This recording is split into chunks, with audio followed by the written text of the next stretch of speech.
Let's move on to the fight on Saturday night in Sheffield. Dave Allen versus Makhmudov. You were ringside, Spence. I watched it on DAZN and had my own reactions to what I was watching in front of me. You were there ringside. What was your takeaway from the fight?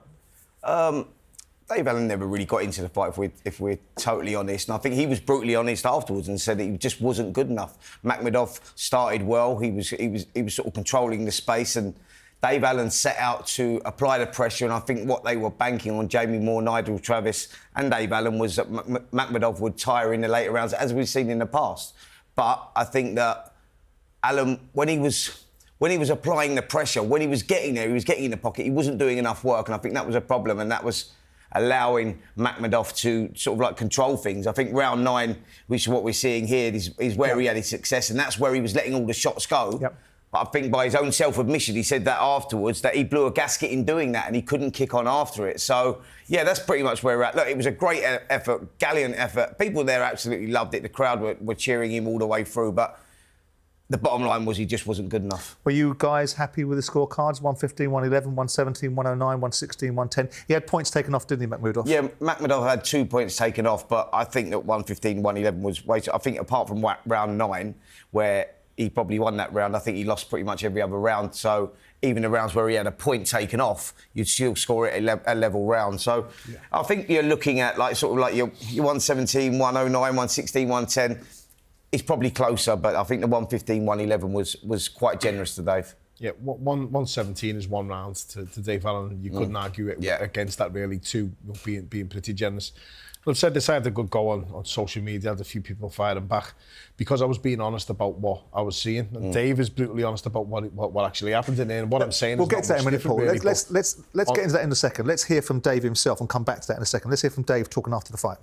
I wanted to do more, just didn't have it in me. And that's all right. Everyone watching this, we might not be the best at things, but as long as we try our best. I did try my best. I wanted to throw more. I was saying throw more. I'm trying. It's hard him. Wow, it hit me bad. Really, really bad a few times. Do you know where I were? I felt like I was in a disco. I was spinning. At one point, I was here and I thought, where the going around in a circle? It hit me bad. You know what? He's beatable. But he's beatable by the top guys. I'm not the top guys. That's fine. I trained my hardest. Everything Jamie and Nigel asked. I'm not body beautiful, I was fit as a fiddle. I'm not good enough. I might be a top 50 guy, top 75, I don't know, but I'm not top 20. And that's fine. I've tried my best. I've made everyone proud here, hopefully, and it is what it is. Now, let's pick up on what you were saying, Paul. I mean, I know that you were having interactions on social media, going back and forward with various people and calling it as you saw it. I mean, what did you make of his performance, Dave's performance on Saturday nights? Brave effort, as you will always see from Dave Allen. And this is the thing, like, I like his attitude. I love his honesty. He's always been brutally honest. That's all you can ask for from fighters. If they give everything they've got and they're brutally honest afterwards, or even during the fight, he is an honest fighter. He's a good fighter. He's capable. He's tough. He's durable. But as a result of that, I don't want to see him take too much damage because he takes a lot of shots when he fights, or he takes a lot on the gloves and elbows, and he's never really in easy fights. He's been thrown in the deep end a few times, right from the start of his career with Dylan White and Lewis Ortiz. So I don't want to see that sort of pattern like continue. He was really tired at the end of the fight and he did work really hard, and he probably did gas himself out in the 9th round. And I've just had a look at his record, and the last time he actually did 12 rounds was in 2017 against Lenroy Thomas. 8 years ago, That's a long time to go without doing 12 rounds, and that's probably down to his inactivity. But as Dave Allen, people taking a bit of exception, Paul, you called it a gimmick, or you called him a gimmick. So they take it started off with an initial post where I put out saying, like, I'm not sure what's going on with the loving at the moment, and it was mainly for the commentators and the pundits because I was watching a different fight than what I was being told was going on. Allen didn't win a round, and I'm being told, possibly that one. I felt he lost the first 3 rounds, and Makhmudov was probably winning the Maracante. But the fight was always going to warm up later on as Dave Allen came into it, and as Makhmudov tired and fatigued, but he didn't really fatigue too much. I thought he kept his shape. I thought he's very limited and beatable, Makhmudov. And if there was ever going to be a chance, that was the chance for Dave Allen. But people just sort of twist things and think like I'm having a go or sticking the boot in, and it's absolutely not. I'm just saying what I'm seeing, and what I saw on the night was a really good effort from Dave Allen, who gave a right good goal and was brutally honest afterwards. I think we all got caught up in those emotions, don't you? You start thinking with your heart as opposed to your head, and then when your reality kicks in, when the fight kicks off, you go, actually, this is levels. Makhmudov is maybe a top 15, top 20 heavyweight, and you look at that and you go, where does Dave Allen actually sit? And you're talking about British titles, and that might be his... And that was it, but the same people were saying, if he wins this, let's put him in with Anthony Joshua. Yeah. And that's where I'm sitting back thinking, Yeah, like, no, come on, that's- like, that- I that's don't fair want to see this lad get hurt. That's fair enough. There's huge fair levels to boxing and Anthony Joshua. There's levels and levels Sure. and levels above, and that's Well, no I think we found it disrespect. out with Makhmudov, didn't we? That, like, Yeah. you know, he's a league, but What he's did you, like a league below Joshua, Yeah. and you're talking about that is... Callum, what did you make of Makhmudov's performance? I thought he boxed well, considering, say, done a 12 round. He said in the interview after, it's the first time he'd ever done it. I think even in the gym sparring, never ever done it before. And I thought he kept his shape pretty well. He jabbed well early on. I think he had a lot of his own weight early rounds, but there was times where Allen did push the pace and a few sticky moments for him. But I thought he kept his shape well, and I thought he boxed well. I do think he looks very heavy-handed. He's very slow, but I think, you know, he's heavy-handed, so he's hard to take chances with. But I do think the higher levels he will come and stuff, which he has before. You know, he's lost to Cabell and stuff. So I think he's a handful at that level. Where were you before the fight? Because we were all making a case for Dave going into this fight, and a lot of the noise around Dave. Everybody wants him to do well because he's such an honest, decent fella. So that's the starting position. And then people were looking at the Johnny Fisher fight and building up a case after the Johnny Fisher fight. And we all felt that that's one fight at a domestic level. And of course, Makhmudov had gone in, not just got beat by Ajit Cabell, which we can all legislate for because Cabell's a world-class operator, but the loss to Guido Vianello was a loss that seemed to indicate that Makhmudov was on the decline. Yeah. So before the fight, where was your head? Again, I think I agree with what Spence said. I think you do kind of go with your heart a little bit, and I think you want Dave Allen to do well, and the media and stuff kind of cloud your judgment, so to speak. And I was playing golf Saturday morning with a few of my friends, and a few of them asked me what I think on the fight, because you could get good odds on Makhmudov, is it? So I'm thinking, taking anything away from it, he should win. He should win comfortable if you look at Allen's career and the type of levels. But you do kind of think, is the timing right? Is the a lot of the time matchroom do get the matchmaking right and get the right person at the right time? And was it all set up for a big Dave Allen win? And as Spencer said, as soon as the fight starts and you see it, you kind of bit of realisation kicks in, and you realise there was kind of levels, and it was pretty Knowing clear. what we know now, because we all discussed this last week, didn't we? We discussed the punt that maybe Dave was taking, that potentially it was worth it in terms of he could still potentially round the wagons and come back and potentially face maybe the winner of Jamie TKV Fraser Clark for a British title, the thing that he said he wanted anyway, and that would make his dad proud. Given what we saw on Saturday, and given the fact he was in a 12-round fight where he took a lot of punishment, was the gamble worth taking? I personally think it was, because he was getting a big opportunity, and I go that what we financially, were all, financially, but also what we were all banking on, and I think maybe him and his team were as well. We look at Makhmudov in the past, and you go, he does blow a gasket late on in the fight if he's pressured. And with Dave Allen's that type of guy that has he proved he's got the best chin in boxing. But he's just told us he hasn't fought beyond 9 rounds for 8 years. I know, but what I'm saying is that Jamie Moore, Nigel Travis had him in that shape, and I think that's what they were relying on, taking him, because they know that he's got the engine. He's done it before. He can do it, and I think that was that's where the gamble, and that's what they were banking on. Because you talk about that Vianello loss where he got that grossly swollen eye, but you saw the deterioration very quick, and against Agit Cabell when he was getting done with the body shots. You know, Makhmudov is one of those guys that falls apart very quickly, and I think that's what they were hoping on. Maybe that's what we were banking on with Dave Allen as well. You go, well, he'll be there at the end, will Makhmudov, but Dave Allen can take a shot, and I think... Was it worth the gamble, Paul, given what we saw? The horrible part about boxing is, and the only reason why I am the way I am with Dave Allen, is we won't find out for another couple of years. Yeah. And that's what I don't want to see with Dave Allen. That's purely, I like Dave Allen. I don't want to see him fight for too long. I don't want to see any fighter fight for too long. There's a lot of sub-stories in boxing at the moment. There's a lot of sad stories in boxing of people who just had that one fight too many. I just don't want to see that now.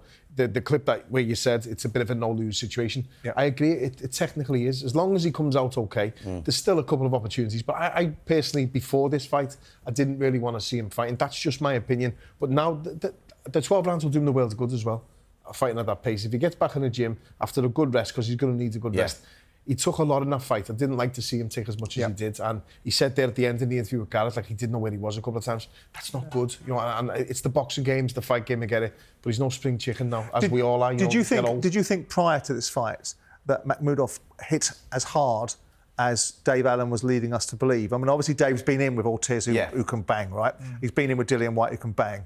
And for him to, without debate, suggest this is the person that's ever hit him the hardest, and he didn't quite understand he was going to get hit that hard, and it changed the whole landscape for him. Were we surprised by that? Was that a surprise to us to hear that? Well, I think we always knew that he was sort of like the monster of the division, as in with punch power, etc. And I think that we saw that at ringside, by the way, because the shots that were landing, you're going, how is he taking these? Yeah. Like, even though if he's blocking them on the hands and that, the boys would tell you, even when you're blocking those shots, you feel them shots. When you're, playing that peekaboo sort of style. And he was taking them round after round after round. I think for me, look, I think where Dave Allen's future is, I think if he's going to win something of any significance, it would be the British title. Yeah. I think it belongs in that mix. Even though he lost to Fabio Wardley Fraser Clark back in 2023, he got a 6th round KO. Yeah. There was no real motivation there, no real training there. I think Fraser Clark, Jamie TKV, that sort of level, that's pretty much where he's at. And I think that he possibly deserves a shot at a British title at some point for sure. But he has to get back on the wagon. He has to get back on the winning streak. Inevitably, Anthony Joshua's name was bandied around. If we were to see Makhmudov fight against Anthony Joshua, Callum, how would you see that fight?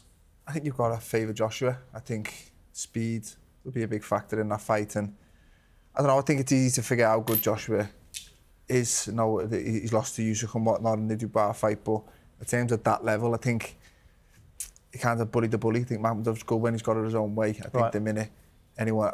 I think that's the thing that let Dave Allen down. We were in a group chat with my brothers and a text that said he was getting up close and getting opportunities, but I don't think the quality was there with his own shots to make the most of the chances he did have to let his hands go. Whereas I think with Joshua, if he does catch him, he will hurt him. And is there any doubt in your mind that Anthony Joshua could be such a diminished force now? Because in the way that he's been knocked out by Daniel Dubois, that was a proper clear out, wasn't it? Yeah. So there's a potential, irrespective of how big it, and you never know that until Joshua's next fight, and the same what he was saying about Allen, then you won't know how much that fight's how to him until he steps through the ropes again. And the sad part about it, I don't think the actual fighters will, because you can spar well all camp and you get on fight night and it just might not be there. So there's going to be them question marks, especially with the layoff Joshua's having as well. There will be a lot of questions going into that fight, but a good Joshua, half-decent Joshua of what we've seen, I believe gets the win. Well, before we finish this subject, we move on to the heavyweight division full stop. Were you disappointed with Dave? Were you disappointed with his performance, or was it just simply that Makhmudov was better than maybe we gave him credit for, had more about him? Because he came to the centre of the ring and took it straight away, didn't he? He came straight out at the centre of the ring and decided that, irrespective of the background noise, he was going to take this fight to Dave Allen, which we kind of anticipated. Yeah. Adam Cattrall had said, if he can get through the first 4 rounds, then we got a fight on our hands here. And it kind of wasn't, was it? The first 4 rounds were very challenging for him, and he didn't get much better besides round 9. I wasn't disappointed because this game is all about levels, and when you get in there and you recognise that straight away and you go, right, the only banker that Dave Allen's got right now is Makhmudov blows himself out, punches himself out and just falls to pieces, which was never the case because Dave Allen never had the technical ability to put him under the pressure that he needed. So Makhmudov was sort of keeping it at range. He was staying there at times, nicking that breathing that you need. It's all about levels. So, no, I wasn't surprised. I think that it was more a case of Dave Allen taking a calculated gamble, the team taking a calculated gamble and finding out exactly where the ceiling is for Dave Allen, and that is below world level. We're talking about British level at best. Yeah, which fundamentally isn't really a surprise to us, is it? No. No, that's what I mean. It wasn't a disappointment seeing that. I wasn't disappointed in him. He wears his heart on his sleeve. He gives 100% every time he fights. Or usually every time he fights, he gives 100%. He gave 100% in that. He gave 100% in the camp. He's got a good corner, a good team there, keeping him safe in the fight. And he gave everything he had, and there's no shame. That's all you can just ask lost to a better man. Yeah. It's no problem. It wasn't technically Dave. It's the expectations were the people were putting on Dave. What was the issue? Yeah. Rocky stories are great. I'd love to see the Rocky story, but the Rocky story always has to go through hell to get there, and that was my issue. I didn't really want to see him take the shot. All right, well, we wish Dave well, and we'll see what happens for him next.